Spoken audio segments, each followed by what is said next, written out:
ವಿಡಿಯೋದಲ್ಲಿ ನಿಮಗೆ ನೇತ್ರಾವತಿ ನದಿಯ ಸಂಪೂರ್ಣವಾದ ಮಾಹಿತಿಯನ್ನ ಕೊಡಕ್ಕೆ ಹೋಗ್ತಾ ಇದ್ದೀನಿ. ಅದಕ್ಕಿಂತ ಮೊದಲು ನೀವು ನಮ್ಮ ಚಾನೆಲ್ಗೆ ಹೊಸಬರಾಗಿದ್ದರೆ ದಯವಿಟ್ಟು ಈಗಲೇ ಸಬ್ಸ್ಕ್ರೈಬ್ ಮಾಡಿ, ಜೊತೆಗೆ ಬೆಲ್ ಐಕನ್ ಕೂಡ ಪ್ರೆಸ್ ಮಾಡಿ. ನಮಸ್ಕಾರ ಸ್ನೇಹಿತರೆ, ಫೋಕಸ್ ಯೂಟ್ಯೂಬ್ ಕನ್ನಡ ಚಾನೆಲ್ಗೆ ಸ್ವಾಗತ ಸುಸ್ವಾಗತ. ನೇತ್ರಾವತಿ ದಕ್ಷಿಣ ಕನ್ನಡ ಜಿಲ್ಲೆಯ ಒಂದು ಪ್ರಮುಖ ಹಾಗೂ ಜೀವನದಿಯಾಗಿದೆ. ಚಿಕ್ಕಮಗಳೂರು ಜಿಲ್ಲೆಯ ಸಂಸೆ ಎಂಬಲ್ಲಿ ಉಗಮವಾಗುವ ಈ ನದಿಯು ಮುಂದೆ ಉಪ್ಪಿನಂಗಡಿಯಲ್ಲಿ ಕುಮಾರಧಾರಾ ನದಿಯೊಂದಿಗೆ ಸಂಗಮವಾಗಿ ಸಿಂಧೂ ಸಮುದ್ರ ಅಂದರೆ ಅರಬ್ಬಿ ಸಮುದ್ರವನ್ನ ಸೇರುತ್ತದೆ. ಕರ್ನಾಟಕ ರಾಜ್ಯದ ಪ್ರಮುಖ ತೀರ್ಥ ಸ್ಥಳಗಳಲ್ಲಿ ಒಂದಾದ ಧರ್ಮಸ್ಥಳ ಮೂಲಕ ಈ ನದಿ ಹಾದು ಹೋಗುತ್ತದೆ.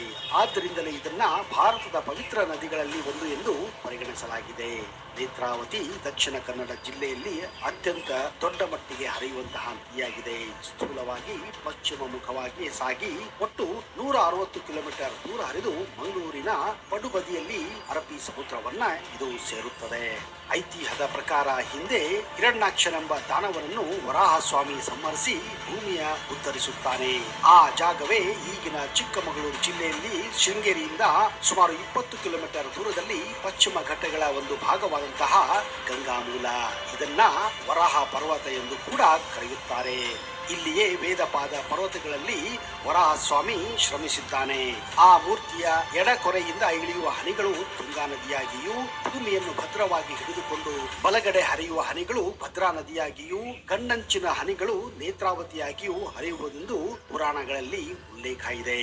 ವರಾಹ ಪರ್ವತದ ಕಣ್ಣಿನಂತಿರುವ ಭಾಗದಿಂದ ಹರಿಯುವ ನೇತ್ರಾವತಿ ನದಿಯ ನೀರು ನೇತ್ರ ರೋಗಕ್ಕೆ ಪರಿಹಾರಕರ ಎಂದು ನಂಬಿಕೆ ಇದೆ. ಚಿಕ್ಕಮಗಳೂರು ಜಿಲ್ಲೆಯ ಪಶ್ಚಿಮ ಘಟ್ಟಗಳ ಭಾಗವಾದ ಬಲ್ಲಾಳರಾಯನ ದುರ್ಗದಲ್ಲಿ ನೇತ್ರಾವತಿ ನದಿಯ ಉಗಮ ಸ್ಥಾನ. 1458 ಮೀಟರ್ ಎತ್ತರದಲ್ಲಿರುವ ಈ ಪ್ರದೇಶವನ್ನ ವರಾಹ ಪರ್ವತ ಎಂದು ಕರೆಯುತ್ತಾರೆ. ಈ ಸ್ಥಳವು ಕುದುರೆಮುಖ ರಾಷ್ಟ್ರೀಯ ಉದ್ಯಾನವನ ವ್ಯಾಪ್ತಿಯಲ್ಲಿ ಬರುತ್ತದೆ. ಭಗವತಿ ದೇವಿ ಹಾಗೂ ವರಾಹ ದೇವರ ಸಣ್ಣ ದೇವಸ್ಥಾನಗಳು ಈ ಗುಹೆಯೊಳಗೆ ಒಂದು ನದಿಯನ್ನು ಉಗಮ ಸ್ಥಳದಲ್ಲಿ ನಿರ್ಮಿಸಲಾಗಿದೆ. ಪ್ರಾಚೀನ ಗ್ರೀಕ್ ಇತಿಹಾಸಕಾರರು ಈ ನದಿಯನ್ನ ನಿತ್ರಿ ನದಿ ಎಂದು ಕೂಡ ಉಲ್ಲೇಖಿಸಿದ್ದಾರೆ. ಹಲವಾರು ಕಿರಿ ಹೊಳೆಗಳೊಂದಿಗೆ ಪಶ್ಚಿಮ ಘಟ್ಟಗಳ ಬಂಗಾಡಿ ಕಣಿವೆಯಲ್ಲಿಳಿದು ಬರುತ್ತಲೇ ಕಡೀರು ದ್ಯಾವಗಳಲ್ಲಿ ಸ್ವಲ್ಪ ದೂರದಲ್ಲಿ ಈ ನದಿಯು 2 ಹಂತಗಳಲ್ಲಿ ಬಂಡಾಂಜೆ ಜಲಪಾತವಾಗಿ ಪರಿಗಣಿಸಲ್ಪಡುತ್ತದೆ.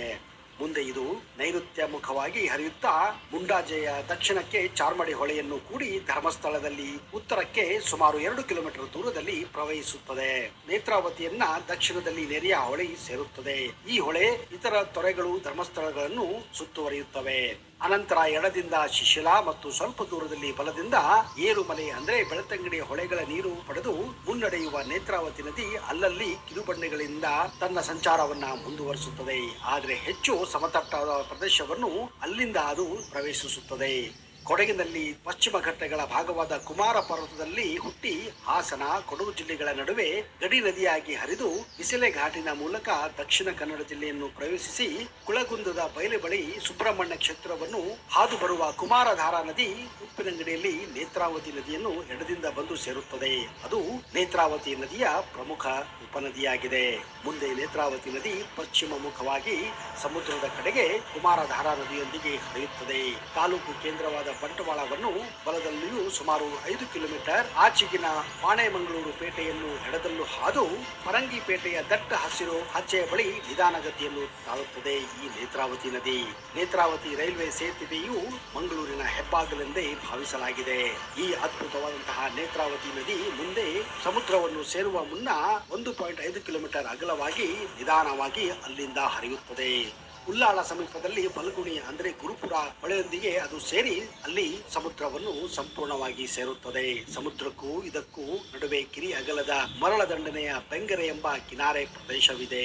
ಆದರೆ ಇಡೀ ಕರ್ನಾಟಕದಲ್ಲಿ ನೇತ್ರಾವತಿಗೆ ಇರುವಂತಹ ವಿಶಿಷ್ಟ ಸ್ಥಾನಮಾನ ಇರುವುದು ಅದು ಧರ್ಮಸ್ಥಳದ ಪುಣ್ಯಕ್ಷೇತ್ರದಲ್ಲಿ.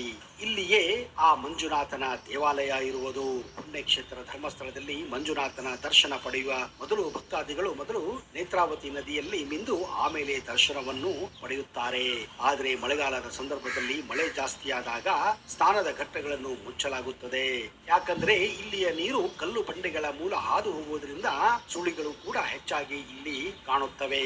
ಈ ಸಂದರ್ಭದಲ್ಲಿ ಭಕ್ತಾದಿಗಳು ನೀರಿನಲ್ಲಿ ಇಳಿಯುವುದು ಅತ್ಯಂತ ಅಪಾಯಕಾರಿಯಾಗಿರುತ್ತದೆ. ಇದೇ ಕಾರಣ ಈ ಸಂದರ್ಭದಲ್ಲಿ ಭಕ್ತಾದಿಗಳಿಗೆ ನೇತ್ರಾವತಿ ನದಿಯಲ್ಲಿ ಸ್ನಾನ ಘಟ್ಟಗಳಲ್ಲಿ ಸ್ನಾನವನ್ನು ಮಾಡಲು ಹೆಚ್ಚಿಗೆ ಅವಕಾಶ ಕೊಡಲಾಗುವುದಿಲ್ಲ. ನೇತ್ರಾವತಿ ನದಿಯಲ್ಲಿ ಮಳೆಗಾಲದಲ್ಲಿ ವಿಪರೀತವಾದ ನೆರೆ ಕೂಡ ಬರುತ್ತದೆ. ಬೆಳತಂಗಡಿ, ಪುತ್ತೂರು, ಸುಳ್ಯ, ಬಂಟವಾಳ ಮತ್ತು ಮಂಗಳೂರು ತಾಲೂಕುಗಳಲ್ಲಿ ಹರಿಯುವ ನೇತ್ರಾವತಿ ನದಿಯ ಬಯಲಿನಲ್ಲಿ ಭತ್ತ, ಕಬ್ಬು, ಅಡಿಕೆ, ತೆಂಗು, ದವಸ ಧಾನ್ಯಗಳನ್ನ ಬೆಳೆಯಲಾಗುತ್ತದೆ. ಇದೇ ಕಾರಣ ನೇತ್ರಾವತಿ ನದಿ ದಕ್ಷಿಣ ಕನ್ನಡ ಜಿಲ್ಲೆಯ ಜೀವನದಿಯಾಗಿದೆ.